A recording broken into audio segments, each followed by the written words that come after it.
So I want to start by offering you a free, no-tech life hack. And all it requires of you is this, that you change your posture for 2 minutes. But before I give it away, I want to ask you to right now do a little audit of your body and what you're doing with your body. So how many of you are sort of making yourselves smaller? Maybe you're hunching, crossing your legs, maybe wrapping your ankles. Sometimes we hold on to our arms like this. Sometimes we spread out. I see you. So I want you to pay attention to what you're doing right now. We're going to come back to that in a few minutes, and I'm hoping that if you sort of learn to tweak this a little bit, it could significantly change the way your life unfolds. So this is what we did. We decided to bring people into the lab and run a little experiment, and these people adopted for 2 minutes either high power poses or low power poses. And I'm just going to show you 5 of the poses, although they took on only 2.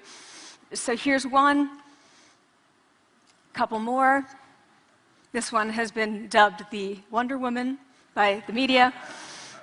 Here are a couple more. So you can be standing or you can be sitting. And here are the low power poses. So you're folding up, you're making yourself small.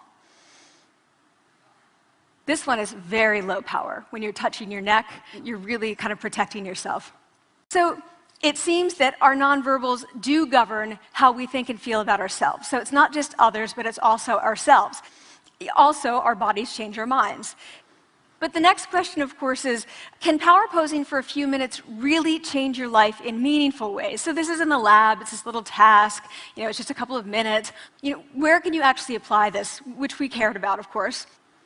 And so we think it's really what matters, where you want to use this is evaluative situations, like social threat situations. Where are you being evaluated? Either by your friends, like for teenagers, it's at the lunchroom table. It could be, for some people, it's speaking at a school board meeting. It might be giving a pitch, or giving a talk like this, or doing a job interview. We decided that the one that most people could relate to, because most people had been through, was the job interview. So we published these findings, and the media are all over it, and they say, okay, so this is what you do when you go in for the job interview, right? So we were, of course, horrified and said, oh my God, no, that's not what we meant at all for numerous reasons. No, don't do that. Again, this is not about you talking to other people, it's you talking to yourself. What do you do before you go into a job interview? You do this. Right? You're sitting down, you're looking at your iPhone or your Android, not trying to leave anyone out. You're looking at your notes, you're hunching up, making yourself small, when really what you should be doing maybe is this, like in the bathroom, right? Do that, find 2 minutes. So that's what we want to test, okay? So we bring people into a lab, and they do either high or low power poses again. They go through a very stressful job interview. It's 5 minutes long. They are being recorded, they're being judged also, and the judges are trained to give no nonverbal feedback. So they look like this. Like, imagine this is the person interviewing you. So for 5 minutes, nothing. And this is worse than being heckled.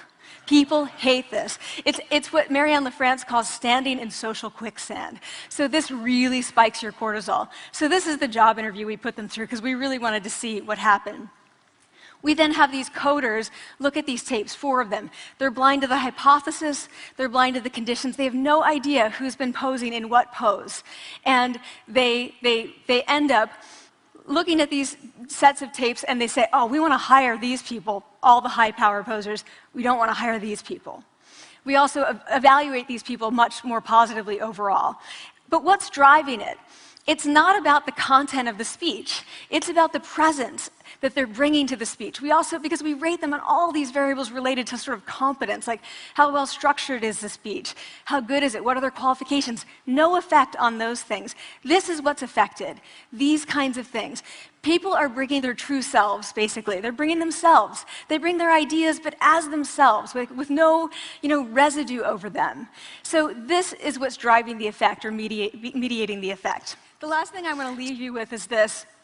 Tiny tweaks can lead to big changes. So this is 2 minutes. 2 minutes, 2 minutes, 2 minutes. Before you go into the next stressful evaluative situation, For 2 minutes, try doing this in the elevator, in a bathroom stall, at your desk behind closed doors. That's what you want to do.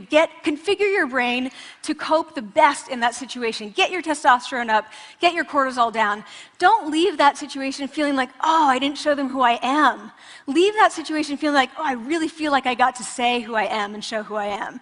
So I want to ask you first, both to try power posing, and also I want to ask you to share this science, because this is simple.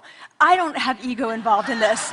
Give it away. Share it with people, because the people who can use it the most are the ones with no resources and no technology and no status and no power. Give it to them, because they can do it in private. They need their bodies, privacy, and 2 minutes, and it can significantly change the outcomes of their life. Thank you.